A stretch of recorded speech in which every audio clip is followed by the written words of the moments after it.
नमस्ते दोस्तों। आज सुनिए ममता के कर्ज से मुक्ति। पलंग पर चारों ओर डॉलर बिखरे हुए थे। कमरे के सारे दरवाजे व खिड़कियां बंद थी। केवल रोशनदान से छनकर आती धूप के टुकड़े यहाँ वहाँ छितराए हुए थे। डॉलर के लंबे चौड़े घेरे के बीच आनंदी बैठी थी। उनके हाथ में एक पत्र था। न जाने कितनी बार वे यह पत्र पढ़ चुकी थी। हर बार उन्हें लगता कि जैसे पढ़ने में कोई चूक हो गई है। ऐसा कैसे हो सकता है? उनका बेटा ऐसे कैसे लिख सकता है? जरूर कोई मजबूरी रही होगी उसके सामने, वरना उन्हें जी जान से चाहने वाला उनका बेटा ऐसी बातें उन्हें कभी लिख ही नहीं सकता। हो सकता है उसकी पत्नी ने उसे इसके लिए मजबूर किया हो, पर जो भी वजह रही हो, सुधाकर ने जिस तरह से सब बातें लिखी थी, उससे तो लग रहा था कि बहुत सोच समझकर उसने हर बात रखी है। कितनी बार वे रो चुकी थी। आंसू पत्र में भी घुल मिल गए थे। दुख की अगर कोई सीमा होती है तो वे उसे भी पार कर चुकी थी। ताउम्र संघर्षों का सामना चुनौती की तरह करने वाली आनंदी इस समय खुद को अकेला महसूस कर रही थी। बड़ी बड़ी मुश्किलें भी उन्हें तोड़ नहीं सकी थी, क्योंकि तब उनके पास विश्वास का संबल था। पर आज मात्र शब्दों की गहरी स्याही ने उनके विश्वास को चकनाचूर कर दिया था। बहुत हारा हुआ महसूस कर रही थी। यह उनको मिली दूसरी गहरी चोट थी, और वह भी बिना किसी कसूर के। हाँ, उनका एक बहुत बड़ा कसूर था कि उन्होंने एक खुशहाल परिवार का सपना देखा था। उन्होंने ख्वाबों के घोंसलों में नन्हे नन्हे सपने रखे थे और मासूम सी अपनी खुशियों का झूला अपने आंगन में डाला था। उमंगों के बीज परिवार नुमा क्यारी में डाले थे और सरसों के फूलों की पीली चुनर के साथ ही प्यार की इंद्रधनुषी कोमल पत्तियां सजा दी थी। पर धीरे धीरे उनके सपने, उनकी खुशियां, उनकी पत्तियां सब बिखरती चली गई। खुशहाल परिवार की तस्वीर सिर्फ उनके मन की दीवार पर ही टंग कर रह गई। अपनी मासूम सी खुशियों का झूला जो बहुत शौक से उन्होंने अपने आंगन में डाला था, उस पर कभी बैठ झूल ही नहीं पाई वे। हिंडोला हिलता रहा और वे मन मसोस कर रह जाती। शादी एक समझौता है, यह बात उनकी माँ ने उनकी शादी होने से बहुत पहले ही समझानी शुरू कर दी थी। पर वे हमेशा सोचती थी कि समझौता करने का तो मतलब होता है कि चाहे पसंद हो या न हो, चाहे मन माने या न माने, जिंदगी को दूसरे के हिसाब से चलने दो। फिर प्यार, एहसास, एक दूसरे के लिए सम्मान और समर्पण की भावना कैसे पनपेगी उस संबंध में। आनंदी को यह सोचकर भी हैरानी होती कि जब शादी एक बंधन है तो उसमें कोई खुलकर कैसे जी सकता है। एक दूसरे को अगर खुलकर जीने ही नहीं दिया जाएगा, या एक साथी जो हमेशा पति ही होता है दूसरे पर अपने विचार, अपनी पसंद नापसंद थोपेगा, तो वह खुश कैसे रह पाएगा। माँ डांटती कि बेकार की बातें मत सोचा कर, इतना मंथन करने से चीजें बिगड़ जाती हैं। माँ को उन्होंने हमेशा खुशी देखा, कभी लगा ही नहीं कि वे किसी तरह का समझौता कर रही है। पापा मम्मी का रिश्ता उन्हें बहुत सहज लगता था। फिर बड़ी दीदी और उसके बाद मंजली दीदी की शादी हुई तो उनको देखकर कभी नहीं लगा कि वे दुखी हैं। आनंदी को तब यकीन हो गया था कि उन्हें भी ऐसा ही सहज जीवन जीने का मौका मिलेगा। सारे मंथन को विराम दे वे रंजन के साथ विवाह कर उनके घर में आ गई थी। शुरुआती दिन घोंसले का निर्माण करने के लिए तिनके एकत्र करने में फुर्र से उड़ गए। खट्टे मीठे दिन, थोड़ी बहुत चुहलबाजी, दैहिक आकर्षण और उड़ती हुई रंग बिरंगी तितलियों से बुने सपनों के साथ समय बीता तो आनंदी को एहसास होने लगा कि रंजन और वे बिल्कुल अलग हैं। रंजन रिश्ते को सचमुच बंधन बनाने में यकीन रखते हैं। खुलकर सांस लेना मुश्किल हो गया उनके लिए। दरवाजे पर खटखट हुई तो आनंदी सोच और डॉलरों के घेरे से हिली। अंधेरा था कमरे में। दोपहर कब की शाम की बाहों में समा गई थी। लाइट जलानी ही पड़ी उन्हें। माँ जी, दूध लाया हूँ, आप डेयरी पर नहीं आई तो मैं ही देने चला आया। एकदम ताजा निकाल कर लाया हूँ। चुपचाप दूध ले लिया उन्होंने, वरना अन्य दिनों की तरह कहती, बहुत पानी मिलाने लगे हो आजकल। जब मेरा बेटा आएगा ना, तब एकदम खालिश दूध लाना, या तब ज्यादा दूध देना पड़ेगा तुझे। मेरे बेटे को दूध अच्छा लगता है, बड़े शौक से पीता है। कमरे में आई तो रोशनी आंखों को चुभने लगी। निराशा की परतें उनके चेहरे पर फैली हुई थी। ऐसा लग रहा था कि मात्र कुछ घंटों में ही वे 2 साल बूढ़ी हो गई हैं। उदास नजरों से उन्होंने एक बार फिर डॉलरों को देखा। पलकें नम हो गई। नहीं देखना चाहती वे इन डॉलरों को। क्या करेंगी वे इनका? 0 वाट का बल्ब जलाया उन्होंने, लेकिन धुंधले में भी डॉलर चमक रहे थे। उनके भीतर जो पीड़ा की लपटें सुलग रही थी, उनकी रोशनी से खुद को बचाना उनके लिए ज्यादा मुश्किल था। रंजन के साथ लड़ाई होना आम बात हो गई थी। वे कुछ फैसला लेती, उससे पहले ही उन्हें पता चला कि उनके अंदर एक अंकुर फूट गया है। सचमुच समझौता करने लगी वे उसके बाद। उम्मीद भी थी कि रंजन घर में बच्चा आने के बाद सुधर जाएंगे।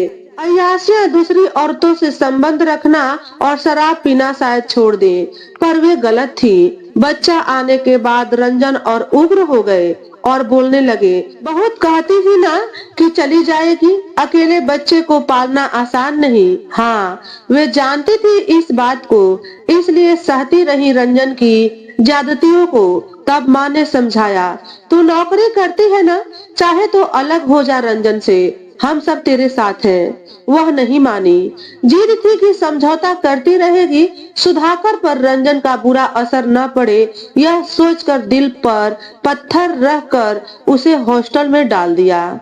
उनकी सारी आस उम्मीद अब सुधाकर पर ही आकर टिक गई थी। बस वे चाहती थी कि सुधाकर खूब पढ़े और रंजन के साये से दूर रहे। वैसे भी रंजन के सुधाकर को लेकर न कोई सपने थे, न ही वे उसके करियर को लेकर परेशान थे। संभाल लेगा मेरा बिजनेस, बस वे यही कहते रहते। आनंदी नहीं चाहती थी कि सुधाकर उनका बिजनेस संभाले, जो लगभग बुरी हालत में था। उनका ऑफिस दोस्तों का अड्डा बन चुका था। वे कभी समझ ही नहीं पाई रंजन को। कोई अपने परिवार से ज्यादा दोस्तों को महत्व कैसे दे सकता है? कोई अपनी पत्नी व बेटे से बढ़कर शराब को महत्व कैसे दे सकता है? कोई परिवार संभालने की कोशिश कैसे नहीं कर सकता? पर रंजन ऐसे ही थे, जिम्मेदारी से दूर भागते थे। कमिटमेंट तो जैसे उनके लिए शब्द बना ही नहीं था।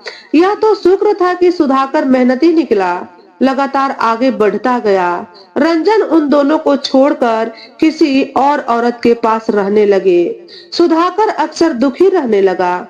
बिखरे हुए परिवार में सपने दम न तोड़ दे, यह सोचकर आनंदी ने अपनी जमा पूंजी की परवाह न कर उसे विदेश भेज दिया। वे चाहती थी कि बेटा विदेश जाए, खूब पैसा और नाम कमाए, ताकि उनके जीवन की काली परछाइयों से दूर हो जाए। उसे उनके जीवन की कड़वाहट को न झेलना पड़े। पति पत्नी के रिश्तों में आई दीवारों व अलगाव के दंश उसे न चुभे। माँ से अलग होना सुधाकर के लिए आसान न था। उसने देखा था अपनी माँ को अपने लिए तिल तिल मरते हुए, उसकी खुशियों की खातिर त्याग करते हुए। वह नहीं जाना चाहता था विदेश, पर आनंदी पर जैसे जीत सवार हो गई थी। सबने समझाया था कि ऐसा मत कर, बेटा विदेश गया तो पराया हो जाएगा, तू अकेली रह जाएगी। पर वे नहीं मानी। वे सुधाकर को कामयाब देखना चाहती थी। वे उसे रंजन की परछाई से दूर रखना चाहती थी। माँ की ममता तब शायद अंधी हो गई थी, इसीलिए देख ही नहीं पाई कि बेटे को यह बात कचोट गई है। पिता का प्यार जिसे न मिला हो, और जो माँ के आंचल में ही सुख तलाशता हो, जिसके मन के तार माँ के मन के तारों से ही जुड़े हो, उस बेटे को अपने से दूर करने पर आनंदी खुद कितनी तड़पी थी, यह वही जानती है। पर सुधाकर भी आहत हुआ था। कितना कहा था उसने, माँ तुम मेरे बिना कैसे रहोगी, मैं यहीं पढ़ सकता हूँ। पर वे नहीं मानी और भेज दिया उसे ऑस्ट्रेलिया। फिर उसे वही जॉब भी मिल गई। वह बार बार उन्हें बुलाता रहा, कि माँ अब तो आ जाओ, और वे कहती रही कि बस 2 साल और है नौकरी के, रिटायर होते ही आ जाऊंगी। वे जाने से पहले सारे लोन चुकाना चाहती थी। बेटे पर कोई बोझ डालना तो जैसे आनंदी ने सीखा ही नहीं था। फिर विश्वास भी था कि बेटा तो उन्हीं का है, एक बार सेटल हो जाए तो कह देंगी कि आकर सब संभाल ले, बुला लेंगी उसे वापस। कामयाबी की सीढ़ियां तो चढ़ने ही लगा है वह। नहीं आ पाया सुधाकर, जॉब में उलझा तो खुद की जड़ें पराए देश में जमाने की जद्दोजहद में लग गया। फिर उसकी मुलाकात रोजलीना से हुई और उससे ही शादी भी कर ली। माँ को सूचना भेज दी थी, पर इस बार आने का इसरार नहीं किया था। रोजलीना का साथ पाकर उसके बीते दिनों के जख्म भर गए थे। अपने परिवार को सींचने में वह माँ के त्याग को याद रखना चाहकर भी नहीं रख पाया। रोजलीना ने साफ कह दिया था कि वह किसी तरह की दखल अंदाजी बर्दाश्त नहीं कर सकती। वैसे भी वह मानती थी कि इंडियन मदर अपने बेटों को लेकर बहुत पॉजिटिव होती हैं, इसलिए वह नहीं चाहती थी कि आनंदी वहां उनके साथ आकर रहे। सुधाकर माँ से यह सब नहीं कह सकता था। माँ की तकलीफें अभी भी उसे कभी कभी टीस दे जाती थी, पर अब उसकी एक नई दुनिया बस गई थी और वह नहीं चाहता था कि माँ पापा की तरह उसके वैवाहिक जीवन में भी कटुता की काली छाया पसरे। रोजलीना को वह किसी भी कीमत पर खोना नहीं चाहता था। एक सुखद वैवाहिक जीवन की राह न जाने कब से उसके भीतर पलती आई थी। बहुत कठिन था उसके लिए माँ और पत्नी में से एक को चुनना, पर माँ के पास वह वापस लौट नहीं पा रहा था और पत्नी को छोड़ना नहीं चाहता था। वैसे भी माँ का उसे अपने से दूर करने की टीस भी उसे अक्सर गहरी पीड़ा से भर जाती थी। पिता के प्यार से वंचित सुधाकर माँ से दूर नहीं रहना चाहता था। भले ही माँ ने उसे भविष्य संवारने के लिए अपने से उसे दूर किया था, पर फिर भी किया तो अक्सर वह यही सोचता। ऐसे में रोजलीना का पलड़ा भारी होना स्वाभाविक ही था। आनंदी को लगा जैसे उनका गला सूख रहा है, पर पानी के लिए वे उठी नहीं। रात गहरा गई थी। वे समझ चुकी थी कि सुधाकर को विदेश भेजने की उनकी जीत ने उनके जीवन में भी इस रात की तरह अंधेरा भर दिया है। बेटे की खुशियां चाहना क्या सच में इतना बड़ा कसूर हो सकता है, या नियति की चाल ही ऐसी होती है? शायद अकेलापन ही उनके हिस्से में आना था। वे जान चुकी थी कि वह जा चुका है, कभी न लौटने के लिए। उन्होंने एक बार और पत्र पढ़ा। लिखा था, माँ, आई एम सॉरी, मैं आपसे दूर नहीं जाना चाहता था, पर मुझे जाना पड़ा, और अब चाहकर भी मैं स्वदेश वापस लौटने में असमर्थ हूँ। आपके त्याग को कभी भुलाया नहीं जा सकता, और इस बात की ग्लानि भी रहेगी कि मैं आपके प्रति कोई फर्ज न निभा सका। शायद पापा से विरासत में मुझे यह अवगुण मिला होगा, जिम्मेदारी नहीं निभा पाया, तभी तो डॉलर भेज रहा हूँ और आगे भी भेजता रहूंगा। पर मेरे लौटने की उम्मीद मत रखना। अब मैं इस दुनिया में बस गया हूँ। यहाँ से बाहर आकर फिर भारत में बसना मुमकिन नहीं है। आप भी ऐसा ही चाहती थी ना? आनंदी ने डॉलरों पर हाथ फेरा। पूरी ममता जिस बेटे पर लुटा दी थी, उसने कागज के डॉलर भेज उस ममता के कर्ज से मुक्ति पा ली थी। तो दोस्तों, आज के वीडियो में बस इतना ही। अगर हमारे द्वारा बताई गई कहानी थोड़ी सी भी अच्छी लगी हो तो वीडियो को लाइक और शेयर करें। चैनल पर पहली बार आए हो तो चैनल को सब्सक्राइब करके बेल नोटिफिकेशन को ऑल पर सेट कर ले, ताकि आपको ऐसे ही अच्छे अच्छे वीडियो देखने को मिले। हमेशा खुश रहे, हमेशा स्वस्थ रहे। वीडियो देखने के लिए आपका बहुत बहुत धन्यवाद।